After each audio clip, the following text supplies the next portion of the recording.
sayati 'alaikum zamanun aw unasun, akan tiba satu masa kalian akan dapati beragam manusia, orang-orang. Di antara mereka yuhadditsunakum bima lam tasma'uhu aw wa la yasma'unahu aba'ukum. Kalian akan dengar mereka memberikan ceramah, pengajian atau bahkan doktrin yang kata Nabi kalian dengarnya aneh. Jangankan kalian, orang-orang dulu pun kalau dengar itu akan ikutan aneh juga. Jadi Abu Jahal Abu Jahalnya itu kalau dengar kata-kata demikian ikutan aneh juga. Kok bisa ya? Kata Nabi, iyyakum wa iyyahum, waspadalah. Dan membawa nama Islam, membawa nama Allah. Hati-hati. Awas ya. Kalau ada yang doktrin-doktrin begitu, hati-hati tuh. Kata Nabi, iyyakum wa iyyahum, tinggalkan. Waspadalah. Itu bahaya. Abu Jahalnya tidak pernah mengatakan itu. Makanya kata Nabi, hati-hati. Nanti semakin maju berkembang, semakin banyak yang aneh-aneh.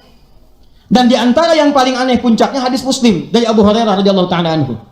Saya tutup, atadrunal muflis, kata Nabi, tahukah kalian orang yang bangkrut di hari kiamat? Qalu, sahabat berkata, al-muflisu minna ya Rasulullah, al-muflisu fina ma la dirham lahu wa la mata'. Menurut kami yang tak punya uang sesen pun, tak ada aset sedikit pun. Perhatikan, secara ekonomi logis. Tapi kata Nabi, al-muflisu min ummati, ada orang akan bangkrut di akhirat, dia mengaku umatku. Nabi tidak mengatakan umatnya Musa, umatnya Isa, umatku, ngaku umatnya Rasulullah. Ya'ti yaumal qiyamati bi sholatin, dia datang di hari kiamat dengan bekal-bekal pahala salat yang banyak dia kerjakan di dunia. Nakirah itu banyak, di sholatin, rajin salat, meningkat salatnya. Wasyamin, rajin puasa. Wa zakatin, sebagian bahkan senang zakat, sedekah. Cuman sayang, wa ya'ti qad syatama hadza, anehnya di umat ini, di masa ini, dia rajin salat saat yang Saya menyimpulkan merenung, ada dua kesimpulan besar hadiah kita malam ini. Satu, ternyata kalau ingin akhirnya sukses, membahagiakan, tenang, nyaman, kita mesti berani terbang. Mesti menghadapi rintangan. Mesti melewati tantangan. Orang yang terbiasa melewati tantangan adalah orang-orang yang memiliki kekuatan paripurna.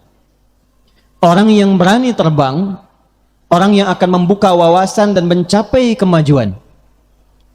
Dan yang paling membahagiakan, saat tiba di hotel itu, muncullah ayat-ayat Quran yang insya Allah menginspirasi pertemuan kita malam ini, yang terkait dengan filosofi terbang. Untuk itulah kenapa nanti ada orang-orang yang mengilustrasikan kemajuan negeri itu seperti pesawat terbang. Ada negeri dengan pilot yang hebat, ada negeri yang menggunakan co-pilot, ada negeri autopilot.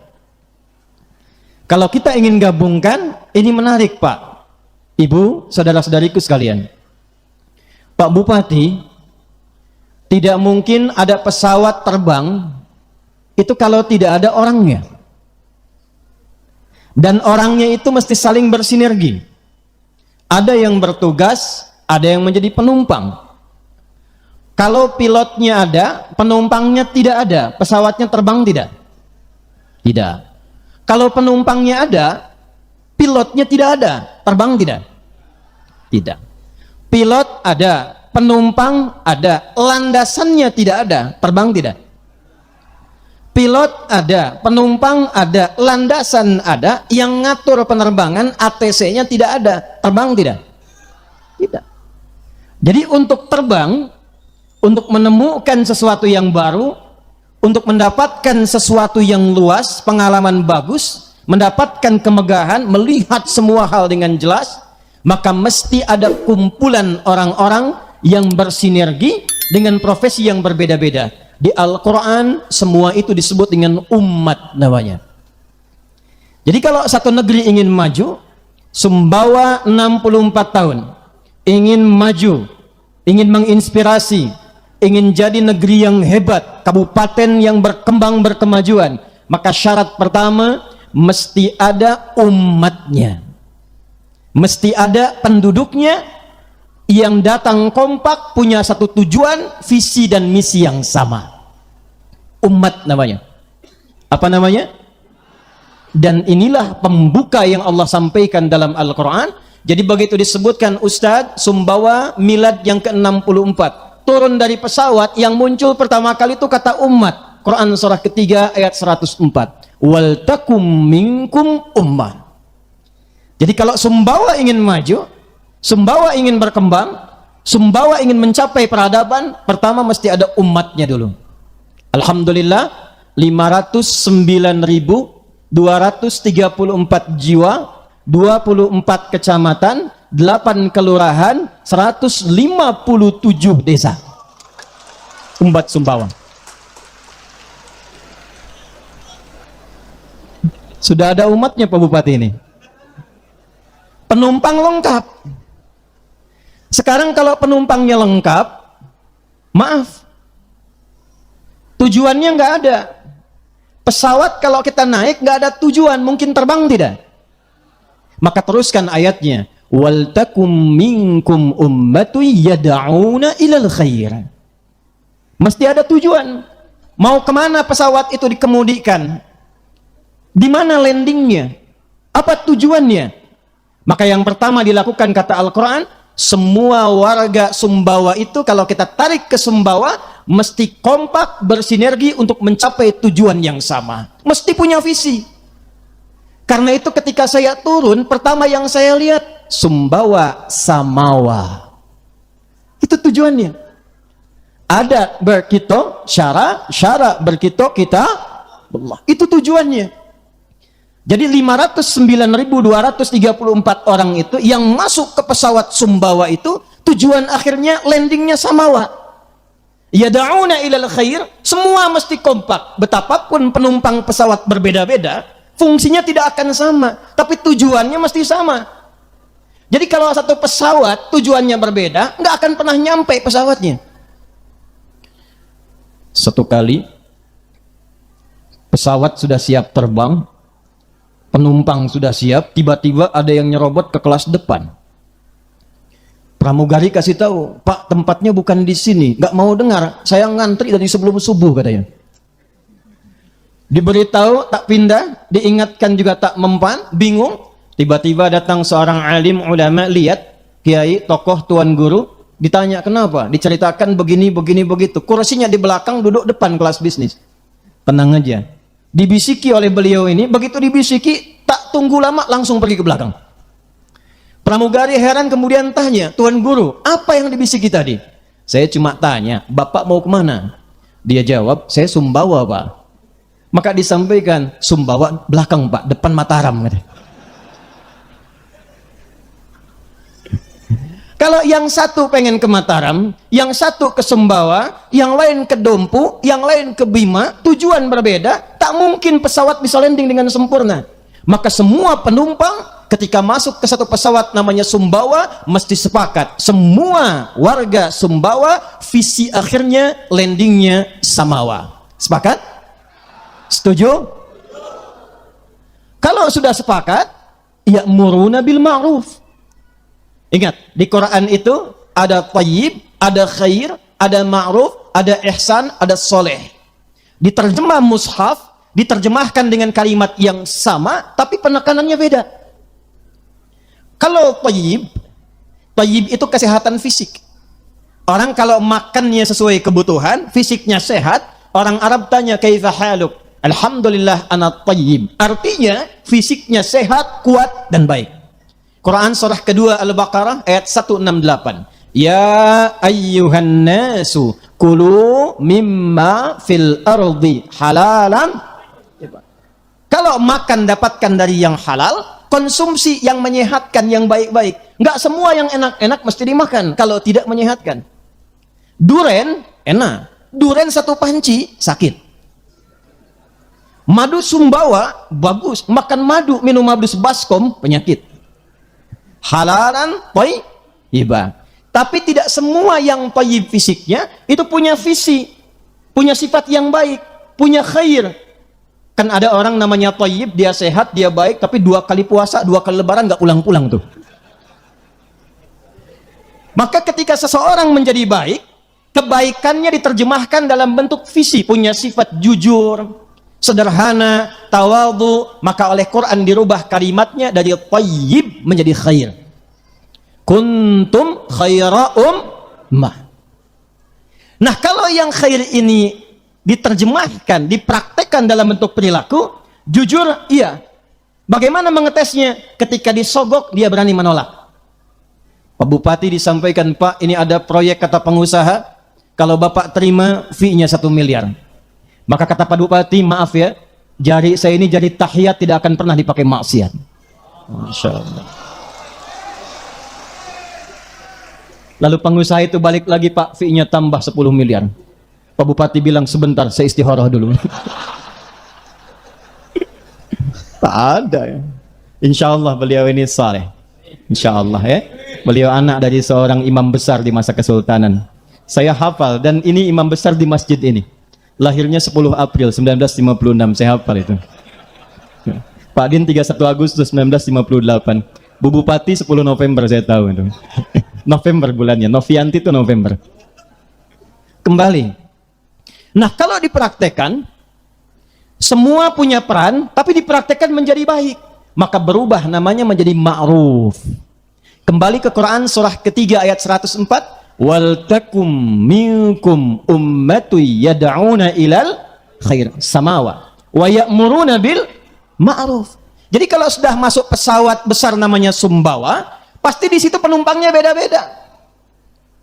Ada yang bagian pilotnya yang kemudikan, ada co-pilot asistennya di samping, perannya nggak sama.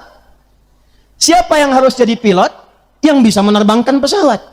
Dia punya kemampuan, dia punya keahlian, dan jangan lupa, karena terbangnya ke atas, dia harus punya ketakwaan. Karena kalau sudah di atas, sepintar-pintarnya pilot, di tempat angin yang tidak terdeteksi, jatuh. Di tempat badai yang bisa tidak terlacak oleh radar, tenggelam, hilang.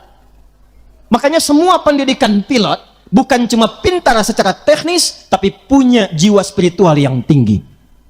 Maka kalau kita ingin menerbangkan negeri Sumbawa menuju baldatun thayyibatun wa rabbun ghafur, maka pilotnya bukan hanya pintar, birokratnya bukan hanya pandai, tapi juga dekat dengan Allah Subhanahu wa ta'ala. Karena itu izin Pak Bu, hadis riwayat Al-Bukhari nomor hadis 2262, semua nabi rasul yang diutus ke bumi dari sejak Nabi Adam alaihi salam sampai Nabi Muhammad sallallahu alaihi wasallam, kalau kita urutkan nasabnya, Muhammad sallallahu alaihi wasallam bin Abdullah bin Abdul Muttalib bin Hashim bin Abdul Manaf bin Qusay bin Murrah bin Kilab bin Ka'ab bin Gharib bin Fihir bin Malik bin Nadar bin Kinana bin Khuzaimah bin Mudrikah bin Ilyas bin Nizar bin Mudar bin Ma'ad bin Adnan bin Addi bin Adri bin Muqawwam bin Nagur bin Tariq bin Ya'rub bin Yasjub bin Nabit bin Ismail alaihissalam bin Ibrahim alaihissalam bin Azar atau bin Nahur bin Abir bin Kinan bin Arfakhshad bin Sam bin Nuh alaihissalam bin Mikhlail bin Matushalab bin Kinan bin Anwas bin Tis bin Adam alaihissalam. Coba ulangi. Nah, itu kalau diurutkan nasabnya, kata Nabi di Al-Bukhari nomor hadis 2262, qad ba'athallahu nabiyyan aw ma ba'athallahu nabiyyan illa ra'il ghanam, atau kama qala Rasulullah sallallahu alaihi wasallam. Enggak ada seorang nabi diutus untuk menjadi pilot umat, pembimbing umat, qaidul ummah, kecuali dilatih dulu oleh Allah. Apa di antara pelatihannya? Menggembala kambing. Enggak ada nabi kecuali pernah menggembala kambing. Saya penasaran Pak, Ibu, dengan hadis ini.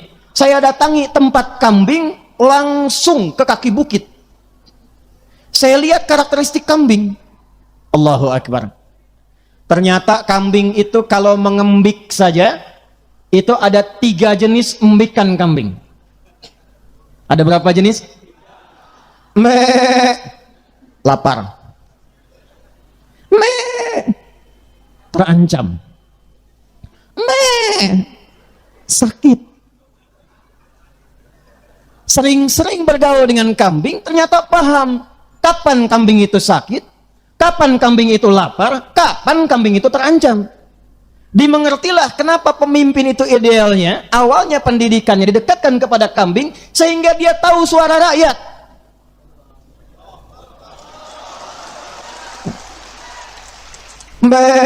Lapar, Pak. Bagaimana cara memutarkan ekonomi supaya rakyatnya nggak lapar? Alladzi at'amahum min ju'. Sakit. Gimana caranya bisa mendapatkan pengobatan yang layak putar? Terancam, ada konflik. Bagaimana menyelesaikannya? Kambing. Jadi pilot itu nggak sembarangan. Ada tuntutannya, ada pendidikannya, dan ada hisab di hadapan Allah Subhanahu wa Ta'ala. Karena itu, ketika pilotnya, bupatinya, wabubnya, forkompindanya dengan satu pesawat yang sama, tujuan yang sama, membangun ketakwaan kepada Allah, maka turun kemudian ayat dalam Al-Quran, surah ke-7 Al-A'raf ayat 96. Walau anna ahlal qura amanu wattaqau lafatahna alaihim barakatim minas samai wal. Kalau ada satu penduduk negeri semua kompak beriman kepada Allah, meningkatkan takwanya, pemimpinnya juga punya sifat takwa, forkompindanya kompak, kata Allah, aku akan buka semua pintu-pintu keberkahan di langit dan di bumi untuk memakmurkan negeri itu. Tidak cukup dengan amin itu, kita harus gali lagi. Satu. Yang kedua apa? Nanti kita belajar ke sirah Nabi setelah ini. Maaf izin, saya tanya dulu, kita sampai jam berapa ini?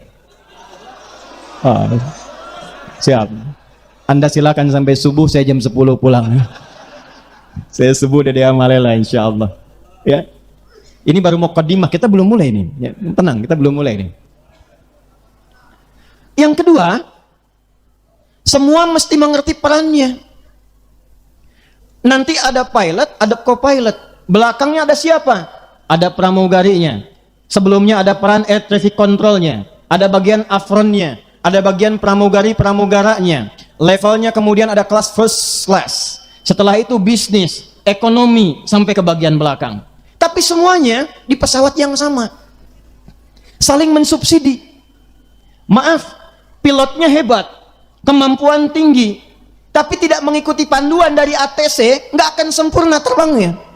Karena itulah eksekutif yang ada dalam pesawat itu mesti kompak dengan legislatif yang membimbing lewat aturan-aturan perundang-undangan. Jangan keluar dari aturan. Pak, kata legislatif, radarnya lurus Pak. Lurus, jangan belok. Begitu belok, pesawat gak sampai ke tujuan. Tapi juga legislatif jangan usil. Sudah tahu radarnya lurus, dibelokin sama legislatif, belok ke tujuan. Maka kalau tempatnya pengen makmur, pengen bagus, legislatifnya yang membuat perundang-undangannya, membuat aturannya, mesti kompak dengan eksekutifnya. Kita punya tujuan samawa.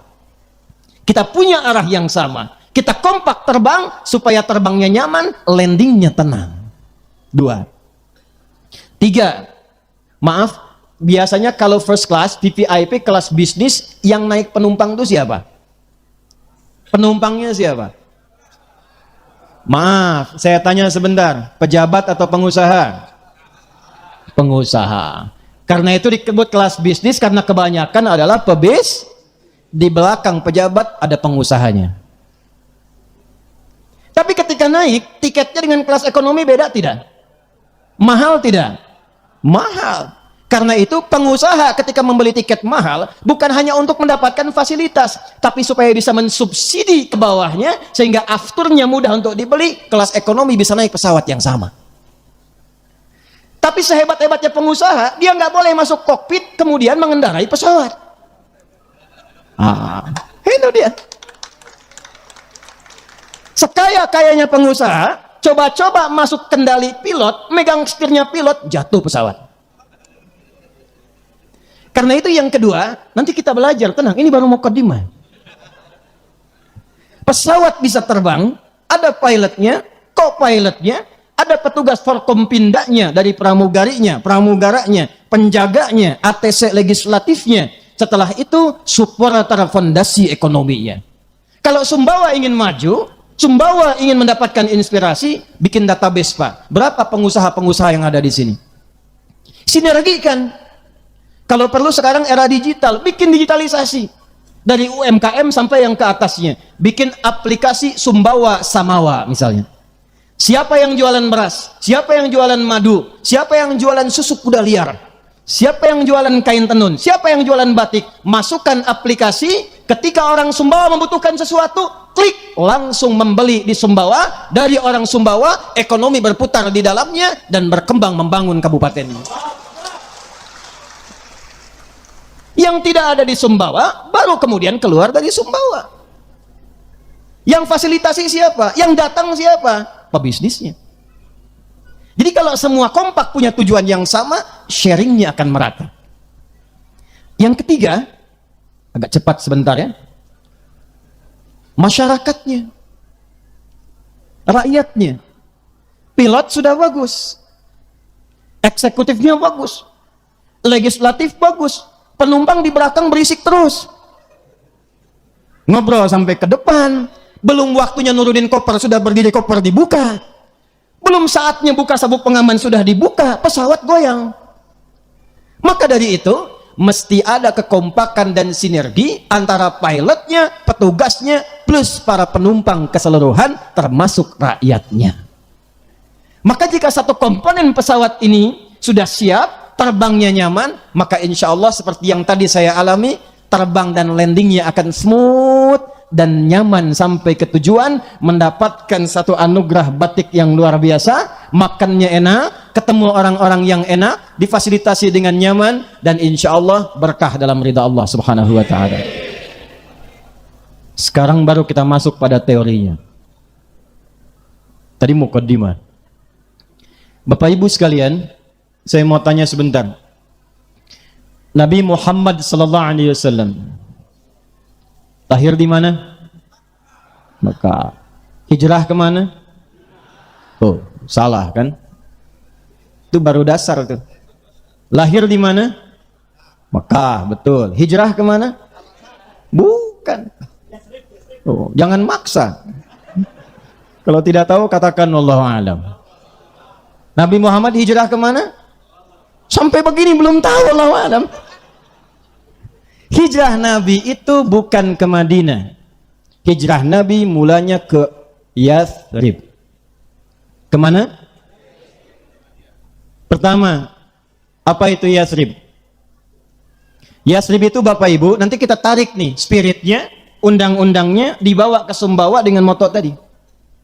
Yathrib itu nama dari salah satu umatnya, keturunan Nabi Nuh alaihi salam. Namanya Yathrib bin Qaniyah bin Mahlil. Dia salah satu yang masuk, bapaknya itu Qaniyah bin Mahlil. Umatnya Nabi Nuh masuk ke kapal besar Nabi Nuh, berlayar setahun 10 hari sampai reda kemudian banjirnya. Setelah merapat, Yathrib menyebar, berpetualang dengan yang lain, menemukan satu tempat tinggal di situ. Dulu setiap orang tinggal menemukan tempatnya, maka tempatnya akan diberi nama dengan orang yang pertama kali menemukannya. Kan'an singgah di tempat wilayah dekat Palestina, diberi nama tempatnya dengan Kan'an. Yathrib singgah di satu tempat 400 km dari Mekah, jaraknya kurang lebih, maka tempatnya disebut dengan nama Yathrib. Tapi ingat, Yathrib sebelum Nabi hijrah, maaf sekali, tempatnya tidak ideal. Bukan seperti Mekah. Nanti kita akan lihat kenapa Allah menghijrahkan Nabi ke Yathrib, bukan ke tempat lain. Bukan Taif yang dipilih yang sudah maju berkembang. Pertaniannya bagus, perkebunannya bagus, orangnya sudah tersusun rapi, sistemnya bagus. Hijrahnya ke Yathrib. Satu, ekonominya tertinggal, bahkan jauh di bawah resesi Yathrib. Pasarnya berantakan. Yang menguasai cuma Yahudi. Harga bisa diatur, kapan pengen naik-naik, kapan pengen turun-turun. Konflik gak pernah selesai. Dua suku besar, Aus dan Khazraj, 600 tahun tidak pernah tuntas. Bila ada yang meninggal di Aus, wafat di Khazraj. Sakit di Aus, luka di Khazraj. Yathrib. Nabi itu diutus, diperintahkan hijrah, ternyata ke tempat yang belum siap. Ke tempat yang belum tertata. Allah ingin memberikan kurikulum kepada semua eksekutif, birokratif di masa depan, yang nanti akan dikumpulkan kurikulum ini oleh Al-Imam Al-Bukhari, diberi nama dengan Kitabul Imarah, bab tata kelola negara. Pindah kemudian ke Yathrib, diperintahkan untuk memberikan petunjuk bagaimana menata kota negeri dari yang tidak siap menjadi negeri yang berperadaban. Maka apa yang Nabi lakukan pertama kali? Sebelum berangkat ke Yathrib, Allah persiapkan beliau tim yang khusus terlebih dahulu. Maka dipilihkanlah oleh Allah 40 orang untuk mensokong misinya Nabi, dikenal dengan as-sabiqunal awwalun. 40. Berapa jumlahnya? Coba lihat pelan-pelan ya. Nanti kalau kita keluarkan skemanya dalam bentuk kurikulum hadis, Anda akan memilih Anda kira-kira akan menjadi siapa. Contoh, maaf, 1, ada di unsur militernya, baik itu urusannya pertahanan atau Kamtibmas. Nanti sepeninggal Nabi ada 12.000 sahabat, level komandan ini 38 panglima, satu kemampuannya bisa menaklukkan Persia dan Romawi. Satu kemampuannya. Pelan-pelan, lihat baik-baik. Kenal Umar bin Khattab? Kenal di mana? Saya udah terbang-terbang jauh-jauh dari Amerika, landing di Jakarta, ke Sumbawa, ketemu orang kenal dengan Umar. Umar itu sebelumnya jenderal besar. Ada yang ahli strategi, ya, tata kelola negara. Namanya Amr bin As radhiyallahu ta'ala anhu. Nanti Anda akan lihat, Amr bin As ini di backup cuman bawa beberapa kelompok ekspedisi ke Afrika Utara. Mesir, Libya, Tunisia, Maroko, Aljazair, berakhir di Syam. Sekarang 4 negara, Lebanon, Yordania, Palestina, kemudian ada satu lagi Syria. Berhenti di situ, semua tempat yang dipijak itu berubah maju, berperadaban dan muslim. Dan Afrika Utara sejak saat itu jadi provinsi. Anda bayangkan, provinsi Afrika Utara. Gubernurnya nanti Musa bin Nusair, panglimanya Tariq bin Ziyad, dan dari Tariq ini bisa membawa peradaban sampai ke Eropa di Iberia. Pelan-pelan. Abu Bakar As-Siddiq pernah dengar? Abdurrahman bin Auf pernah dengar? Itu pebisnisnya. Dipilihkan oleh Allah, ini Abu Bakar, Uthman, ini Abdurrahman bin Auf, ini di bidang ekonomi. Umar, kemudian nanti Abu Ubaidah bin Al-Jarrah, kemudian nanti ada Khalid bin Walid, ini di bidang militer dan Kamtibmas. Siapa lagi nanti? Ada Ali bin Abi Thalib, Abu Hurairah, ini intelektualnya. 40 pertama disiapkan sebelum hijrah ke Yathrib, ternyata untuk membangun sebuah kota yang berkemajuan, punya peradaban, isinya hebat, mesti ada tim kecil ad hoc yang kuat dulu, yang disiapkan yang kokoh dulu dengan 4 pondasi penting. 1, saya agak cepat. Pengetahuan, Pak. Kalau Sumbawa ingin maju, prioritaskan pendidikan, Pak. Pendidikan yang bukan hanya mencerdaskan, tapi juga mendekatkan, ingat baik-baik, mendekatkan anak negeri dengan Rabbnya, dengan Allah Subhanahu wa ta'ala. Maaf sekali lagi, Indonesia ini bukan sekadar negara kesatuan Republik Indonesia, tapi amanah dan hadiah dari Allah Subhanahu wa ta'ala. Perhatikan pembukaan Undang-Undang Dasar, atas berkat rahmat Allah yang Maha Kuasa, dan dengan didorongkan oleh keinginan. Dari dulu keinginan luhur ada untuk merdeka, tapi apa yang mewujudkannya? Atas berkat rahmat Allah yang Maha Kuasa. Karena itulah dasar negara kita yang pertama itu ketuhanan yang Maha Esa. Pasal 29 ayat 1, negara berdasar atas ketuhanan yang Maha. Tujuan pendidikan pun keluarkan Undang-Undang Sisdiknas nomor 20 tahun 2002-2003 itu. Perhatikan yang bagian menimbang pasal B poin kedua itu. Perhatikan.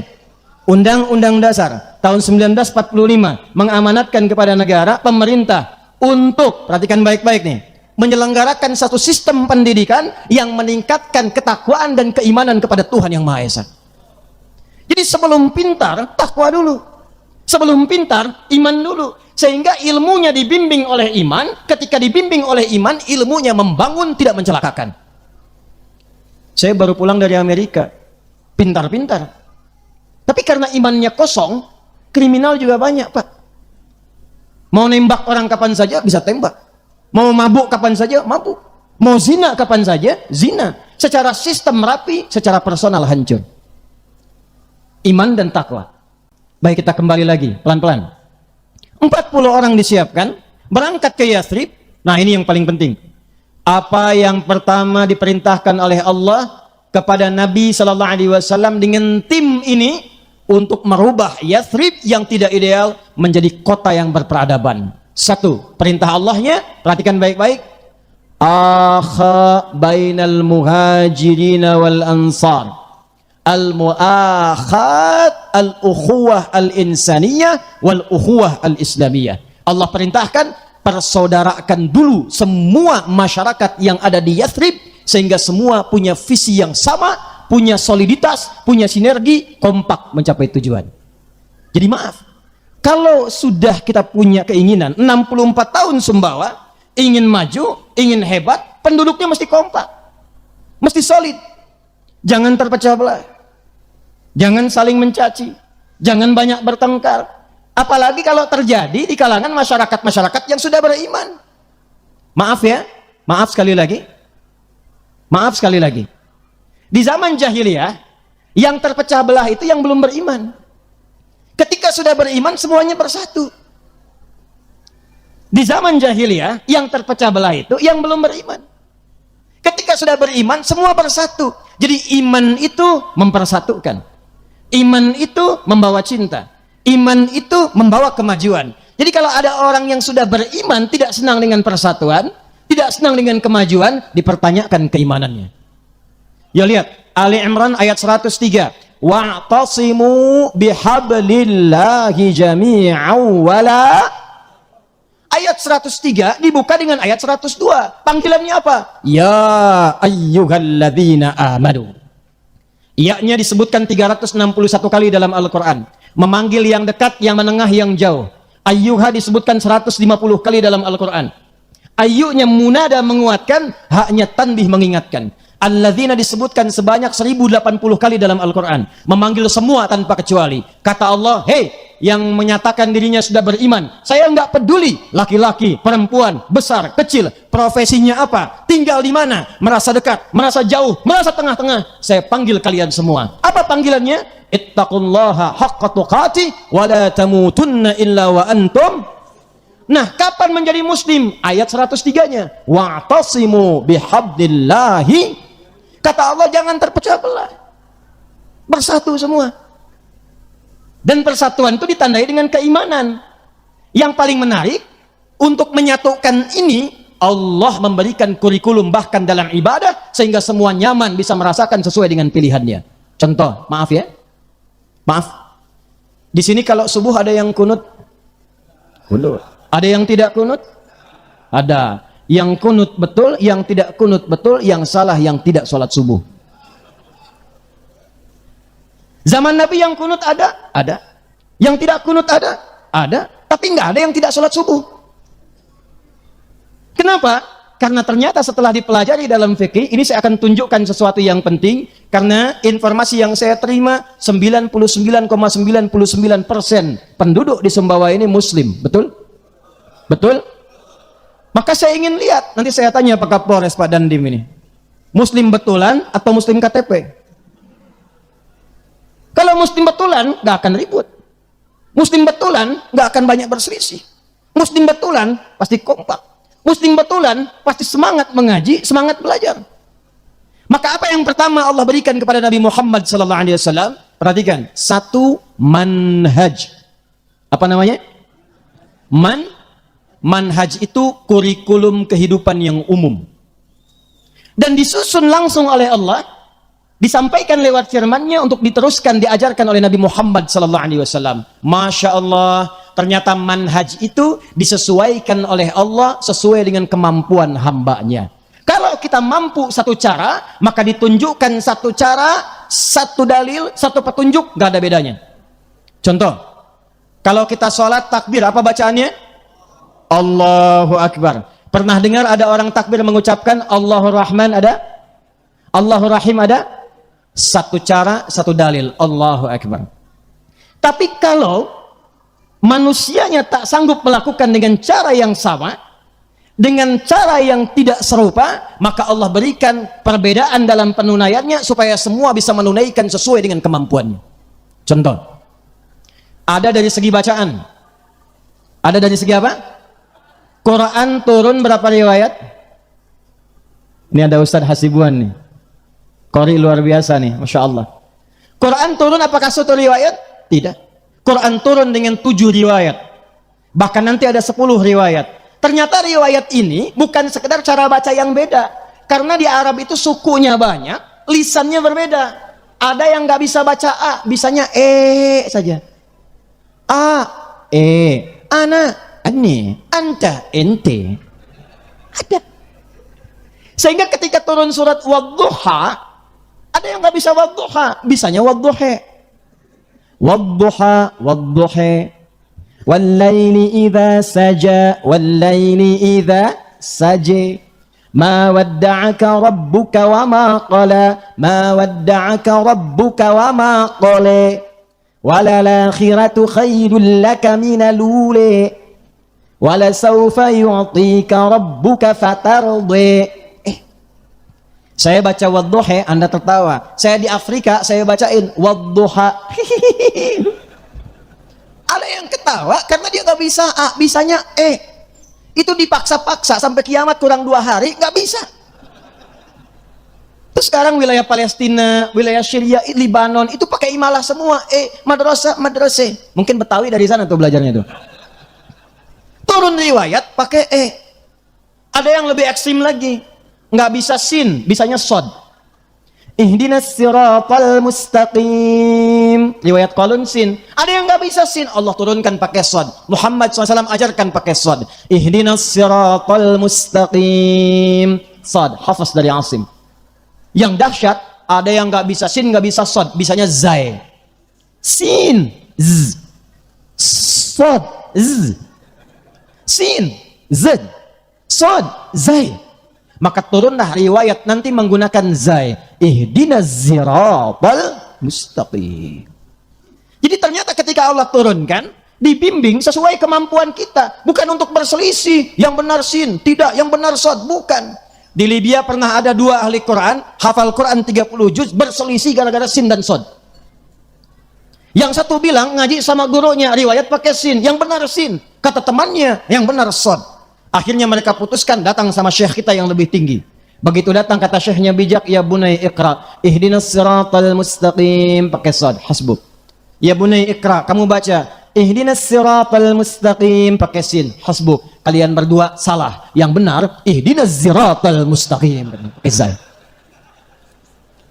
Syekhnya ingin mengajarkan, kalau kamu walaupun sudah hafal Quran 30 juz, 1 riwayat, kamu hafal Quran dengan 1 riwayat, jangan bertengkar dulu. Mungkin di atas kalian ada yang lebih tinggi, jadikan itu sebagai kemudahan untuk beribadah. Itu poinnya. Jadi kalau kita paham fikih seperti ini, maka kita bisa memilih. Saat kita memilih, itulah pilihan kita, disebut dengan mazhab namanya. Apa namanya? Singkatan dari mazhaba ilaihi. Apa yang cenderung untuk dipilih disingkat menjadi mazhab. Contoh, Bismillahirrahmanirrahim, hadisnya ada 70. Cara bacanya ada 4. 1 jahar. Bismillahirrahmanirrahim, jahar. Yang kedua silent. Bismillahirrahmanirrahim. Kalau sudah silent, jangan dekatkan kepada mikrofon supaya makmum dengar. Bismillahirrahmanirrahim. Itu sama aja jahar. Yang ketiga, nggak dibaca sama sekali. Alhamdulillahi Rabbil Alamin. Yang keempat, riwayat Abu Hurairah di Al-Bukhari. Baca rakaat pertama dengan jahar. Bismillahirrahmanirrahim. Rakaat selanjutnya tidak dibaca sama sekali. 70 hadis, 4 cara. Tapi kan kalau kita mau sholat, nggak mungkin praktekkan keempat-empatnya. Besok saya subuh, saya ingin sesuai sunnah, selengkap mungkin. Saya bacakan keempat-empatnya. Bismillahirrahmanirrahim. Bismillahirrahmanirrahim. Enggak dibaca sama sekali. Kita harus pilih salah satu. Makanya Imam Abu Hanifah, kata Imam Abu Hanifah dan Imam Malik, saya enggak pilih Bismillahirrahmanirrahim dijaharkan, saya enggak baca. Maka di mazhab Maliki, mazhab Hanafi, Alhamdulillahi Rabbil Alamin. Maka dikenal pilihannya mazhab Hanafi yang dipilih oleh Imam Abu Hanifah. Imam Syafi'i, kalau nggak ada yang pilih jahar, nanti nggak ada yang baca jahar. Sementara riwayatnya ada. Maka beliau mempopulerkan yang jahar. Bismillahirrahmanirrahim. Pilihan Al-Imam Asy-Syafi'i, mazhab Syafi'i. Imam Ahmad, muridnya Imam Syafi'i. Yang jahar ada. Yang dibaca kencang ada. Yang nggak dibaca ada. Ada riwayat satu lagi. Dibacanya silent. Maka beliau pilih yang sir. Bismillahirrahmanirrahim. Alhamdulillahi Rabbil Alamin. Maka dikenal dengan mazhab Hambali. Maka ketika dipilih, ini bukan kelompoknya Syafi'i, bukan kelompoknya Ahmad bin Hanbal, bukan kelompoknya Maliki, bukan kelompoknya Hanafi. Yang ada adalah semua dari Nabi, tapi dipilih salah satu untuk memudahkan bacaan kita sesuai jalur yang Nabi tunjukkan kepada kita. Jadi jangan disimpulkan kalau ada imam ngimamin di sini tiba-tiba Bismillahirrahmanirrahim. Jahar. NU nih. Alhamdulillahi Rabbil Alamin. Muhammadiyah. Saya tugas di Saudi 2010, Prof. Tugas pertama menyambut jamaah. Begitu sampai Masjidil Haram salat Isya yang ngimamin Syekh Sudais. Mazhabnya Hambali, bismillahnya sir. Tiba-tiba membukanya dengan kalimat, dengan bacaan Alhamdulillahi Rabbil Alamin. Itu komentar makmum samping saya, iki imamnya Muhammadiyah dong. Muhammadiyah cabang Masjidil Haram. Bayangkan. Jadi kalau ini diajarkan sempurna, insya Allah yang NU kompak, Muhammadiyah kompak, NU, Muhammadiyah, Al-Wasliyah, Al-Khairat, duduk semua bangun sumbawa. Dan semua bersaudara. Nasab Al-Khairat Habaib, Wasliyah demikian. Kumpulnya 13 Jumadal Akhirah sama dengan bulan April 1905 di dekat wilayah Tanah Abang namanya, didirikan Jamiatul Khair. 1905 kedatangan seorang syekh besar namanya Syekh Ahmad Surkati. Sur artinya ahli, kati artinya kitab. Asalnya di Sudan, tinggal lama di Mekah. Diundang saat datang kemudian ke Nusantara, datang wilayah di Jakarta sekarang ini, maka kumpullah para tokoh-tokoh besar, termasuk dua bersaudara. Di antara saudara itu ada yang bernama Muhammad Darwish. Muhammad Darwish nama asalnya. Nanti punya saudara jauh namanya Kiai Haji Muhammad Hashim bin Asy'ari. Dua-duanya itu saudara jauh, nasabnya nyambung di Sunan Giri. Ya, Kiai Haji Muhammad Hashim bin Asy'ari bin Abdul Wahid bin Abdul Halim, dikenal dengan Pangeran Benawa bin Abdullah bin Abdurrahman, dikenal dengan yang paling menarik nanti nyambung ke Raden Ainul Yakin, ya. Dari Ainul Yakin sebelumnya Jaka Tingkir, anaknya siapa? Anaknya Sunan Giri. Di Sunan Giri ini nasab Kiai Haji Ahmad Dahlan bertemu, diazbatkan. Ya, Muhammad Darwis ngaji dengan Muhammad Hashim Asy'ari di Semarang dengan Kiai Haji Soleh Darat, berangkat kemudian ke Mekah, berguru di guru yang sama Syekh Ahmad Khatib Al-Minangkabawi, pulang ke tanah air ganti nama jadi Ahmad Dahlan bin Kiai Haji Abu Bakar bin Kiai Ilyas bin Kiai Sulaiman bin Demang Jurang Juru Kapindo bin Demang Jurang Juru Sapisan bin Kiai Gerbek 1, Gerbek 2, Gerbek 3 bin siapa? Azmat Khan, nyambung di siapa? Maulana Ishaq, ayahnya Sunan Giri, nyambung di satu nasab itu. Keturunan siapa? Nanti Ali Zainal Abidin nyambung ke Al-Husain, adiknya Al-Hasan, anaknya Ali bin Abi Thalib, suami Fatimah Az-Zahra bintu Muhammadin sallallahu alaihi wasallam, bin Abdullah bin Abdul Muttalib bin Hashim bin Abdul Manaf bin Qusay bin Murrah bin Kilab bin Ka'ab bin Ghalib bin Fihr bin Malik bin Nadar bin Kinanah bin Khuzaimah bin Mudrika bin Ilyas bin Nizar bin Mudar bin Ma'ad bin Adnan bin Adli bin Muqawwam bin Nahur bin Ya'rub bin Yasub bin Nabit bin Ismail alaihi salam bin Ibrahim alaihi salam bin Azar atau bin Nahur bin Abir bin Kinan bin Arfakhshad bin Sam bin Nuh alaihi salam bin Mihlail Matushala bin Kinan bin Anwas bin Tis bin Adam alaihissalam.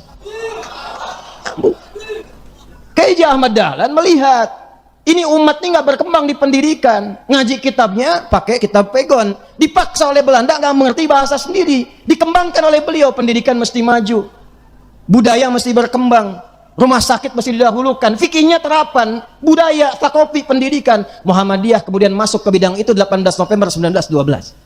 Kiai Hashim melengkapi, kalau pintar pendidikan, kemudian hasanah keilmuannya kosong, nilai-nilai turasnya kosong, maka dikembangkan ulamanya, Nahdlatul Ulama 31 Januari 1926. Secara hijriahnya nanti 100 tahun, 1 abad insya Allah di tahun ini, 1444. Jadi dari 1344 hijriah, sekarang 1444, 100 tahun Nahdlatul Ulama. Jadi dua-duanya bersaudara, dua-duanya kompak. Ketika yang satu mimpin satu kunut, di belakang tidak kunut, mengaminkan. Allahumma hdina fi man hadait. Amin. Syekh bin Saleh Al-Utsaimin, mufti besar Saudi rahimahullah, dalam fatwanya mengatakan, beliau Hambali, tapi beliau mengatakan kalau ada yang di belakangnya itu makmumnya mendapati imamnya membaca doa kunut, maka aminkan di belakang mengikuti kunutnya. Allahumma hdina fi man hadait. Amin. Jangan sampai terjadi Allahumma hdina fi man hadait bid'ah. Atau yang kedua, imamnya pas tidak baca doa kunut, makmumnya nggak usah sujud sahwi. Kalau kita pelajari ini, mukminnya kompak, fikihnya terbuka, enak kemudian kita belajarnya, maka mudah pesawatnya terbang. Tinggal tenaga dikuatkan, di atasnya lebih tenang. Itu yang bacaan. Masih ada waktu? 2. Gerakan nih. Contoh gerakan. Kalau dari i'tidal sami Allahu liman hamidah rabbana walakal hamd. Turun mau sujud, pakai telapak tangan atau lutut dulu? Yang pakai lutut angkat tangan. Lutut. Yang telapak tangan. Nah, sisanya pakai kepala duluan. Tugas ulama di MUI, di Kemenak, di tokoh-tokoh ormas menerangkan yang pakai lutut kenapa, yang pakai telapak tangan kenapa, supaya paham. Sebab saya baru mendarat dari Tripoli, ngajar di Bekasi, suami istri nggak tegur sapa gara-gara lutut dan telapak tangan. Ini nyata Pak Bupati. Suami pulang, Bekasi kan penyangga Jakarta macet, nyampe rumah nggak kejar ke masjid, sholatnya di rumah, kelihatan oleh istri. Allahu Akbar. Begitu turun, rupanya istri ngaji di pengajian A, suami pengajian B. Begitu turun dari i'tidal ke sujud, yang turun lutut duluan. Istri melihat dengan pandangan yang heran. Begitu salam, tanpa muqaddimah. Ini salahnya. Tanpa muqaddimah. Sedangkan suami status pemimpin. Ar-rijalu qawwamuna 'alan. Apa ciri khas pemimpin? Ciri khas pemimpin apa? Ciri khas pemimpin tidak ingin dipimpin. Menerima masukan, tidak menerima saran. Ini masuk tanpa muqaddimah mengatakan, papa tadi sholatnya salah. Hah? Di mana salahnya, Mak? Harusnya waktu sujud yang turun telapak tangan dulu, bukan lutut. Pemimpin defense, dipersalahkan langsung. Kata suami, mama yang nggak baca hadisnya. Padahal dua-duanya nggak baca. Itu dari pulang kerja, udah penat di pekerjaan, ketemu macet, pulang ke rumah, terjadi perbedaan cuma masalah tangan dan lutut, nggak sapaan semalaman, bayangin. Besoknya datang ke kami untuk bertanya, masih senggang kita masih bisa terima ngobrol-ngobrol. Begitu saya jelaskan, kenapa Pak Ibu? Saya bilang, Pak, Ibu, yang Bapak pakai lutut, itu ada di kitab Sunan Abu Daud, nomor hadis 838. Ini kitabnya, paling kanan sebelah bawah. Rawinya Wa'il bin Hujur. Ibu yang pakai telapak tangan, cuman beda 2 nomor, Bu. Nomor hadis 840. Nih paling kiri sebelah atas, rawinya Abu Hurairah. Oh, gitu toh Pak Ustadz. Tapi pertanyaannya begini, kenapa di hadis itu dicontohkan 2 dan redaksinya unik? Idza sajadta fala tasjud kama yabrukul ibil. Faliyadha rukbataika qabla yadaik. Kalau engkau mau sujud, jangan sujud seperti duduknya unta. Dahulukan lututmu sebelum telapak tanganmu. Itu riwayat Wa'il yang bin Hujur radhiyallahu taala anhu. Riwayat Abu Hurairah, idza sajadta aw kama qala Rasulullah sallallahu alaihi wasallam, fala tasjud kama